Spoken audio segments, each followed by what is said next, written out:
नहमदुहु व नसल्ली अला रसूलिल करीम अम्मा बाद हुआ शाफ़ी शुगर जे लाइ हिकिड़ो बहितरीनु तोहफ़ो जेको सिंध भर में न पर पंजाब भर में न पर इंग्लैंड ताईं पहुतो आहे ऐं अल्हम्दुलिल्लाह मरीज़ उनखे खाई ख़ुशि थी रहिया।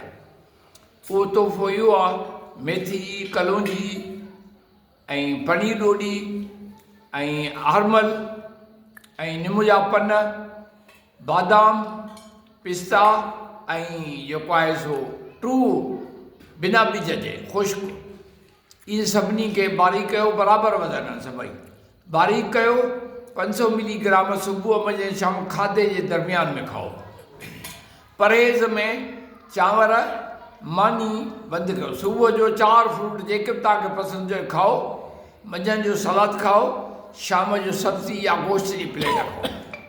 गोश्त पेट भरे खाओ, को मसइलो कोन्हे शुगर जे मरीज़ आहिनि। गोश्त पेट भरे खाओ।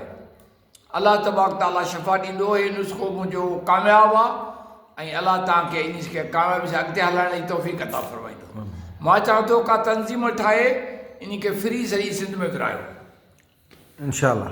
चाइना वारनि हिकिड़ो इलाजु ईजाद कयो आहे जंहिंमें रत जा सेल कढी उनखे तब्दील करे वरी माण्हू खे इंजेक्ट था कनि। उन ॾींहं खां वठी करे उन जी शुगर ठीकु थी वई हमेशह जो। वाह वाह। तजुर्बे मां शाहिद निकितो आहे त हिकिड़ो 65 साल जो हिकिड़ी 35 साल जी औरत जेके 100 यूनिट इंसुलिन हणंदा उनखे उहो अमल कयो वियो ऐं उहे बिल्कुलु ठीकु आहिनि।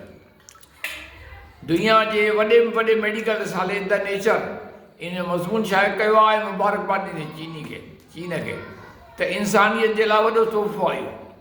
अनक़रीब सॼे पाकिस्तान में शहबाज शरीफ़ ऐं मरियम नवाज़ मुआइदो करे आहे सॼे पाकिस्तान में चाइना क्लिनिकूं खोलींदो ऐं मुफ़्त में इलाजु कंदो, गवर्नमेंट जा पैसा भरींदी। वाह माशाअल्लाह। इन शुगर जा साईं? हा शुगर साईं थोरो सवला ॾिजो अलाह कदो भलाई थिए।